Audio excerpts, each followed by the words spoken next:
Olá, pessoal.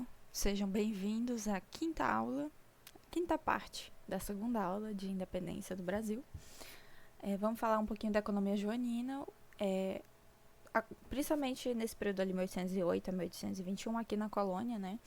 Houve uma grande expansão do comércio internacional, como a gente viu em aulas anteriores. O exclusivo comercial da coroa foi interrompido com a abertura dos portos. Então agora o Brasil poderia comercializar com a Europa. Esse processo integrou a Europa e a África, Europa e as Américas com a África, a Índia e a China. Portugal tinha colônias e possessões territoriais ali, possessões ultramarinas na África, na Índia e na China, tá? A principal pauta de exportação brasileira nessa época era o açúcar, em primeiro lugar, durante todo o período colonial. O açúcar estava em primeiro lugar, não foi ultrapassado por nenhum outro produto, tá? O café, que aqui ele já estava tendo bastante influência, ele realmente só superou o açúcar, se eu não me engano, na década de 1830, tá? Que não era mais colônia. O algodão, por causa da economia algodoeira do Maranhão, e o fumo, que era uma economia complementar ao açúcar. No comércio atlântico da época, o Brasil estava ali numa posição de entreposto comercial, do comércio de Portugal, né? As rotas portuguesas ali centralizadas em torno do Brasil, de onde o Brasil podia levar produtos. E o tráfico de escravizados continuou até 1850. A gente teve, isso com a lei Eusébio de Queiroz, a gente teve uma tentativa de findar o tráfico de escravos em 1831, com a lei Feijó, mas ela não durou muito tempo e logo se tornou lei para inglês ver. A arte no período joanino é um tema interessante, porque nós tivemos a missão artística francesa em 1816, tá? E as artes tiveram essa crescente influência francesa do neoclassicismo. E o neoclassicismo, ele meio que estava tentando ali, estava ali numa rixa, uma rivalidade com a tradição brasileira colonial barroca, tá?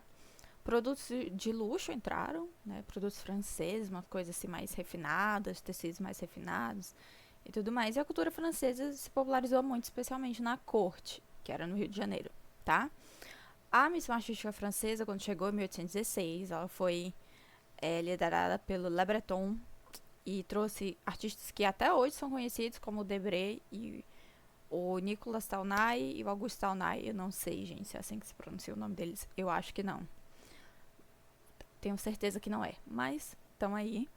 E eles vieram realmente com esse objeto de implantar o neoclassicismo. Só que eles tiveram alguns problemas, porque assim que eles chegaram, o mecenas, quem é mecenas, gente, na história, são as pessoas ricas que financiam as artes, tá? O mecenas dele, que era o conde da barca, morreu. Aí eles chegaram, ficaram sem fazer muita coisa. Os artistas locais, muito críticos deles, tá? Chamavam eles de bonapartistas. Houve aí uma certa xenofobia pelo fato de eles serem franceses e estarem chegando no Brasil logo após o fim das guerras napoleônicas.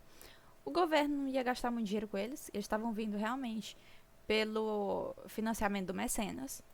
Então eles ficaram assim, sem saber muito o que fazer. Aí eles resolveram ficar ali, ajudar, né, a projetar a Academia de Belas Artes, que tem uma arquitetura e tal, neoclassicista. E aí também focaram em desenhar a população local, trabalhar na corte, mexer com decoração de festa, pinturas da corte, de teatro e tudo mais. Tiveram aí essa experiência um pouco mais limitada. Agora a gente vai falar do sistema de tratados 1810. Eu já falei dos tratados, os dois que tiveram, o Tratado de Navegação e Comércio e o Tratado de Amizade e tarará.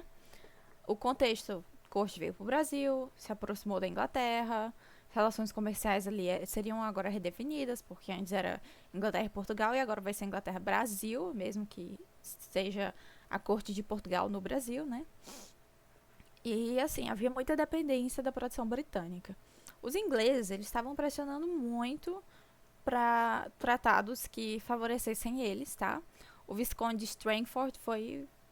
Nossa, quando a gente lê, vocês vão ler na apostila, mas quando a gente lê a história, esse cara, ele não dava um minuto de paz para os brasileiros, entendeu? Ele era muito persistente na conquista de privilégios para os britânicos em tratados. tá? E a Inglaterra queria, sim, tratados comerciais com o Brasil que tivessem privilégios, entendeu? Então, assim, os portos tinham que ser abertos. A gente conseguiu abrir os portos para todas as nações amigas, não só para a Inglaterra. Então, isso já foi certo momento de independência. Mas, quando os tratados comerciais foram assinados em 1810, não teve para onde correr. Quer dizer, poderia sim ter para onde correr, mas os políticos portugueses não fizeram por onde. Entendeu? Quais foram os tratados? Tratados de aliança e de amizade, tratado de navegação e comércio. Ok? No Tratado de Navegação, nesses dois tratados, eles separaram cláusulas políticas, no geral, das cláusulas comerciais. Eram tratados separados que tinham objetivos específicos para o tema que eles estavam tratando, tá? O principal, e é o que a gente mais estuda e que a gente mais vê, é o Tratado de Navegação e Comércio. Ele é um tratado desigual, porque ele estabelece ali um sistema de assimetria comercial muito grande entre Portugal e Grã-Bretanha, favorecendo os britânicos, porque dá para eles um comércio preferencial, e preferencial até acima do comércio da colônia com Portugal, entendeu? Então, a própria metrópole estava em situação inferior à Grã-Bretanha no comércio com a colônia brasileira, ok? Então, foi colocado tarifas de 15% para produtos ingleses, 16% para produtos portugueses, 24% para os restos do país. Posteriormente, as tarifas luso-britânicas são igualadas. Isso não é 1810, peraí. Elas foram igualadas em 1818, tá, pessoal? Além disso, o tratado ele fazia algumas concessões para os britânicos. Os britânicos podiam vender a varejo, não necessariamente atacado, que era bom. Os portugueses tinham responsabilidade sobre danos alfandegários aos produtos ingleses. Os ingleses tinham direito à instauração no Brasil de um juiz conservador da nação inglesa que ia julgar os casos dos britânicos para britânicos, que então dava para eles uma jurisdição especial. Então, se um britânico fazia alguma coisa no Brasil, quem era julgado ou quem julgava esse britânico não era um juiz brasileiro, no caso português, né, mas um juiz inglês. Então, muitas vezes, gente, dá uma passadinha de mão boa, tá? A gente teve um monte de problema com isso depois, tá? E houve limitações ao Brasil nesse tratado. O Brasil exportava principalmente açúcar e café, mas ele não podia exportar açúcar e café para determinados países, não podia exportar açúcar e café para Inglaterra. Por quê? Porque as colônias britânicas também produziam açúcar e café. Então, não podia baixar o preço das colônias. É um bafafá, né? Porque é uma tristeza, na verdade, né? Mas tudo bem. E esse tratado, ele, tipo assim, o sistema, né? Foi considerado ali um momento de reciprocidade cômica, porque o Brasil não recebeu nada em relação à reciprocidade. Portugal não lutou pelos interesses brasileiros, mal pelos interesses portugueses, sabe? Então, não existia reciprocidade. Não existia. Existia apenas concessões feitas aos britânicos. Em relação ao tráfico negreiro, houve alguns compromissos internacionais. No Tratado de Aliança e Amizade, os portugueses falaram, não, vamos limitar o tráfico, né? O tráfico fica limitado aos domínios portugueses. Depois, no Congresso de Viena, em 1815, ele é proibido no norte do Equador, entendeu? Só que isso não acabou com o tráfico no Brasil. Na verdade, o tráfico continuou crescendo e a Inglaterra botando pressão para acabar e o Brasil recusando. E a Inglaterra falando que tem que acabar com o tráfico, tem que abolir a escravidão, e o Brasil falando que não, que a economia da colônia não dava, e se fizesse isso o Brasil ia quebrar. Tudo era o Brasil vai quebrar, o Brasil vai quebrar. Se abolir o tráfico, o Brasil vai quebrar. Se abolir a escravidão, aí que o Brasil quebra mesmo. Gente, aboliram e o Brasil não quebrou, tá? Então, se vocês escutam argumentos econômicos aí falando que o Brasil vai quebrar, se algum direito social está sendo oferecido, eu garanto para vocês que não vai quebrar. Pode confiar em mim. Eu sei. Eu, Thalita Soares, uma pessoa desconhecida, garanto pra vocês que o Brasil não vai quebrar. Enfim, brincadeiras à parte, o sistema de tratado teve algumas consequências, tanto econômicas quanto diplomáticas, tá? As consequências econômicas envolveram o fim do livre comércio de 1808. Por quê? Como assim tá ali o fim do livre comércio? 1808, o comércio foi aberto a todas as nações amigas. O comércio estava livre, a gente não está falando ainda de taxas diferentes. Com o acordo de 1810 e a imposição de taxas diferenciadas para países diferentes, não é mais uma situação de livre comércio, tá? E o comércio brasileiro agora estava lidando com o predomínio da Inglaterra nas relações comerciais, que causava uma dependência brasileira em relação à Inglaterra, tá? E isso consolidava a influência britânica em praticamente toda a economia brasileira. Consequências diplomáticas envolveram algumas concessões que não só já beneficiavam muito a Inglaterra em detrimento de Portugal e do Brasil, mas também iam além do que Londres estava exigindo, sabe? Londres não tinha exigido, por exemplo, Londres não exigiu necessariamente que ela tivesse uma taxa menor do que a de todo mundo, mas ela exigia benefício comercial. O Brasil deu uma taxa menor até que a de Portugal, entendeu? Então foi uma negociação muito desfavorável, tanto para Portugal e Brasil. Na apostila, eu coloquei vários parágrafos falando especificamente da atuação do Strangford nesse processo de negociação. E como os negociadores portugueses ignoraram completamente as necessidades da colônia, porque na cabeça deles eles estavam querendo garantir a proteção britânica e abdicando praticamente da autonomia comercial, tá? Então, assim, foi uma situação triste, gente. O sistema de tratados foi muito criticado, ele caiu só na década de 1840 e esse período todinho o povo estava reclamando dele, tá? Consequências dele, ampliação da presença comercial britânica no Brasil. Então, os caras estavam aqui, negociavam muito com a gente, porque eles tinham benefícios ridículos. Então, a gente teve casas comerciais inglesas em grande número, a criação de sociedades de negociantes ingleses e o Brasil se tornou um dos principais mercados consumidores, tá certo? Um dos principais mercados consumidor, não sei, das exportações britânicas. A gente importava tecidos de algodão da Inglaterra, entendeu? E a gente importava tanto, gente, que a nossa balança comercial estava completamente deficitária, desequilibrada. Às vezes a gente importava o dobro do que a gente vendia, sabe? E para poder lidar com esse déficit na balança comercial, a gente estava também pedindo muito empréstimo para Inglaterra, para Londres.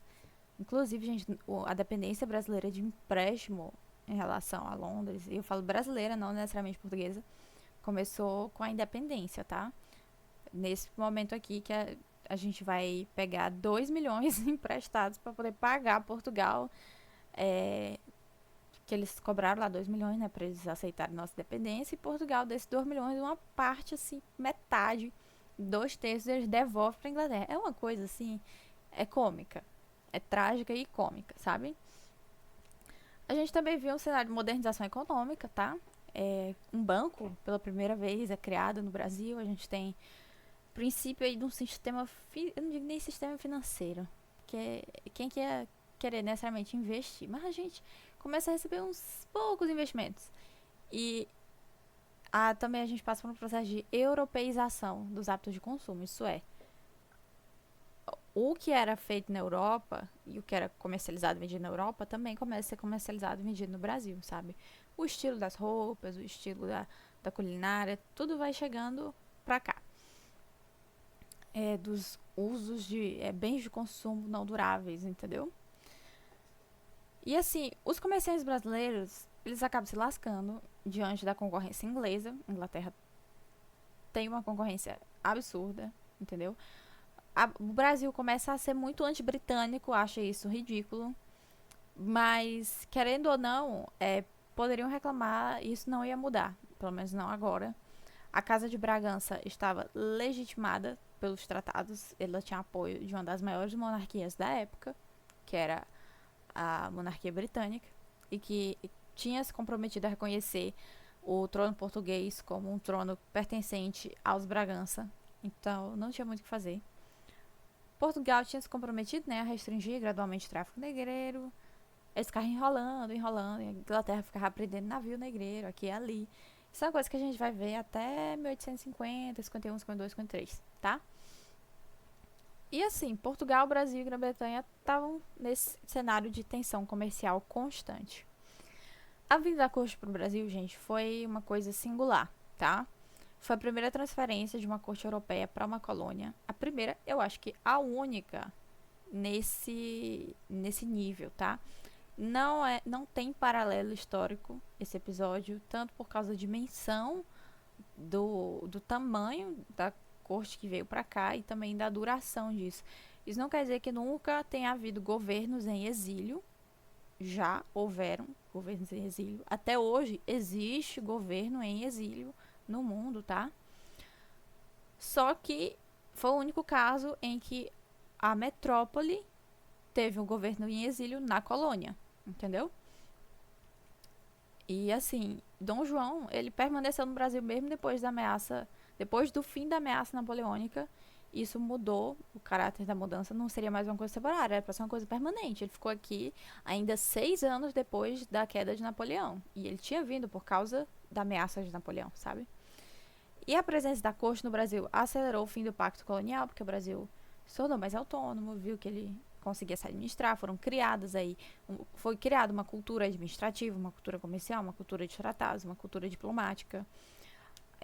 Favoreceu, obviamente, a abertura dos portos, impulsionou a expansão na região do Prata. Gente, nesse exato momento eu tô revisando Segundo Reinado. Vou falar pra vocês, Segundo Reinado, quando a gente estuda política externa na região do Prata, é uma coisa assim, nível Game of Thrones, tá? Então, assim, a região do Prata é uma região contestada desde o período colonial. E o principal momento ali de rivalidades acontece entre 1680, com a fundação da colônia de Sacramento, até 1870, com o fim da Guerra do Paraguai. E é uma situação que a gente vai ver em toda a aula, do período colonial até o Segundo Reinado. E quando acabou necessariamente rivalidades de guerra, a gente vai ter que lidar com muitas rivalidades políticas e vão até a criação do Mercosul. Quando a rivalidade acaba e começa o projeto de cooperação, a gente vai estudar ainda região da Argentina, Uruguai, Paraguai, até entrar em política internacional.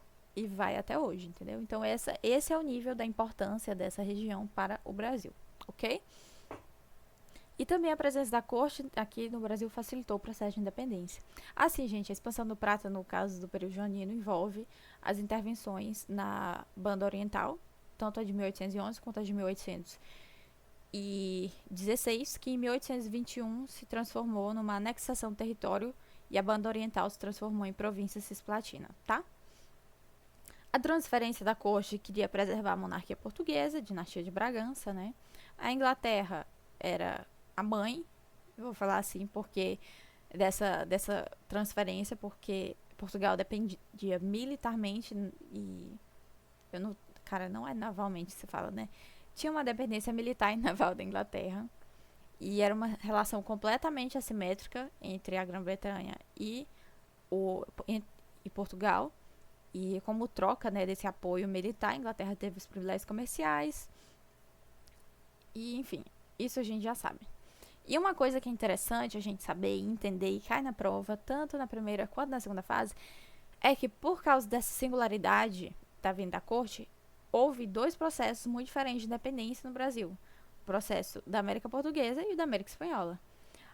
O Brasil, inicialmente, ele passou por uma transição comercial com a Inglaterra, que era centralizada na coroa, controlada por tratados. O fim do monopólio foi imediato. Acabou o monopólio em 1811, o monopólio colonial em 1808 findou. E a Inglaterra teve direitos preferenciais, tá? Já na América Espanhola, esse processo de inserção no comércio internacional e relações com países que não a metrópole só aconteceu não da maneira brasileira, mas de uma maneira fragmentada e instável, com avanços e retrocessos constantes, tá? Às vezes liberalizava mais, às vezes restringia.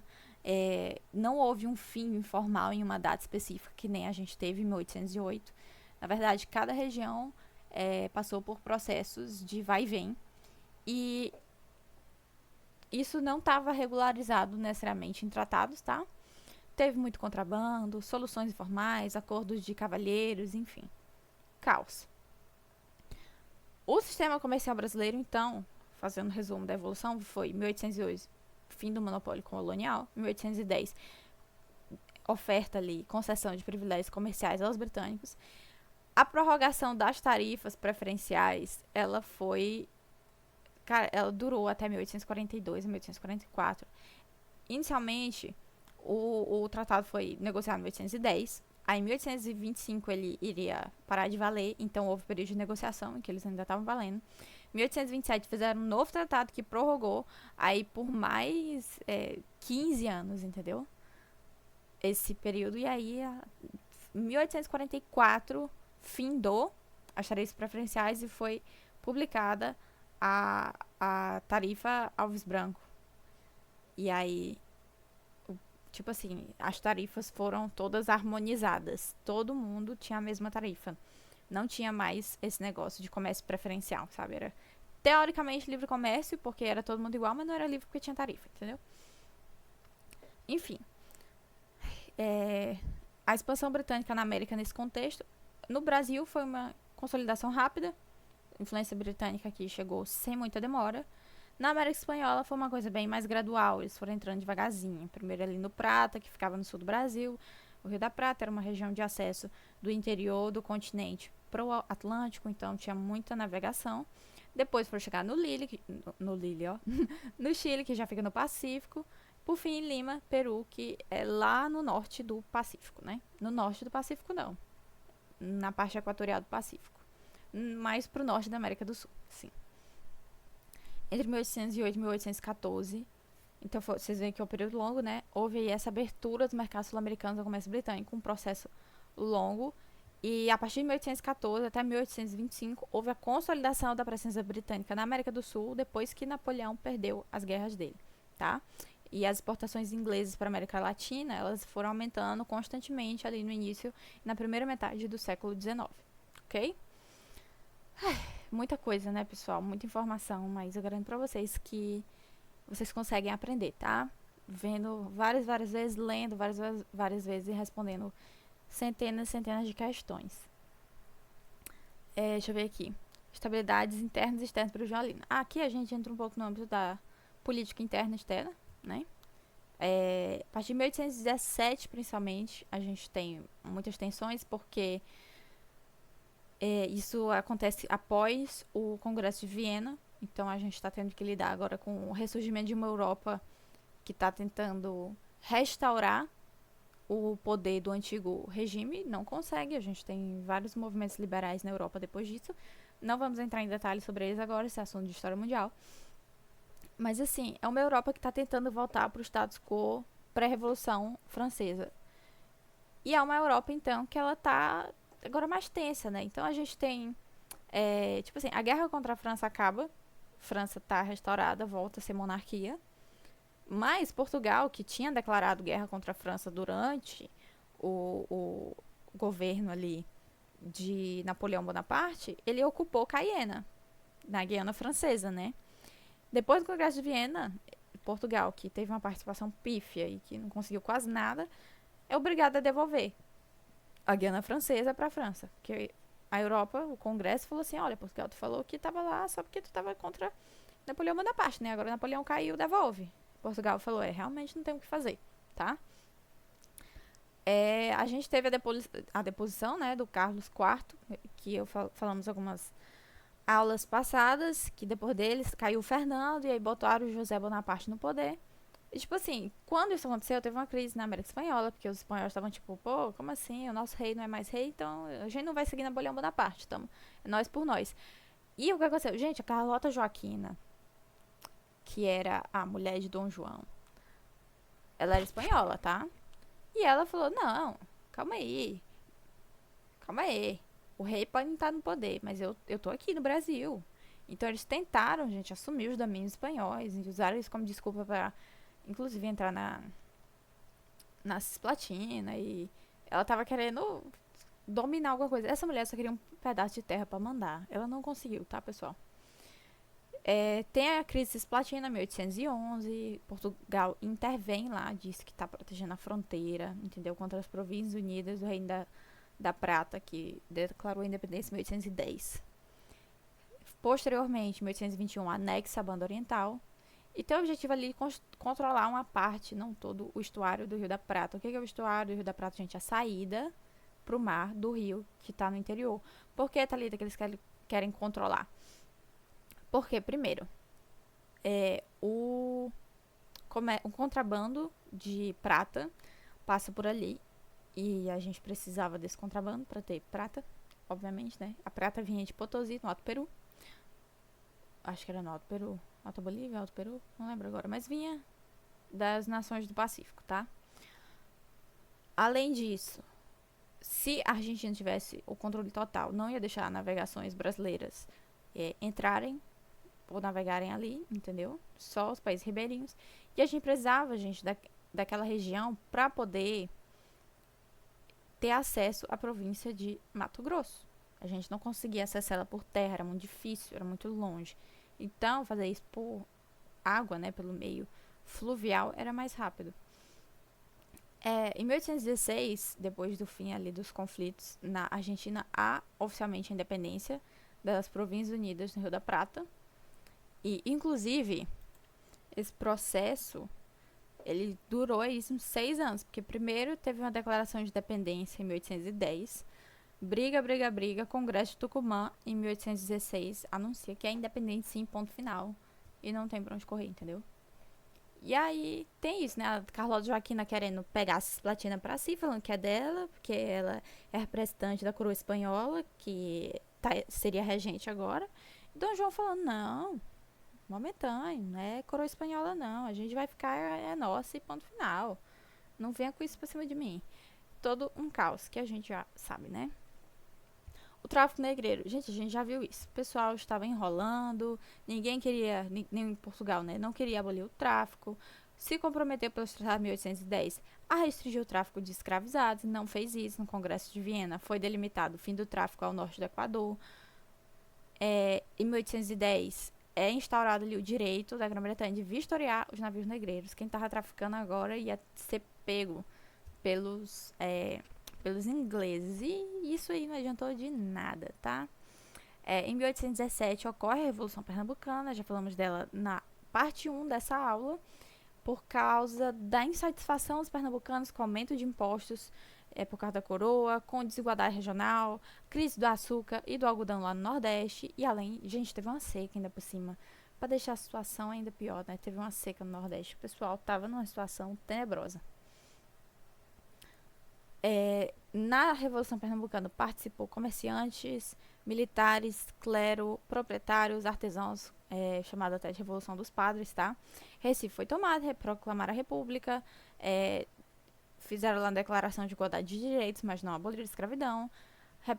Houve uma repressão organizada por parte do governo, mais de 8 mil soldados do Rio de Janeiro foram para lá, foi uma coisa violenta, mas não resistiu, e quem ganhou foram as tropas legalistas, né?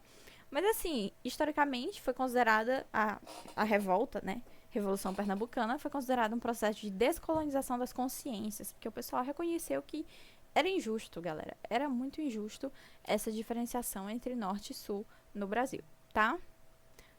Eu vou parar por aqui agora e a gente já vai para a próxima aula.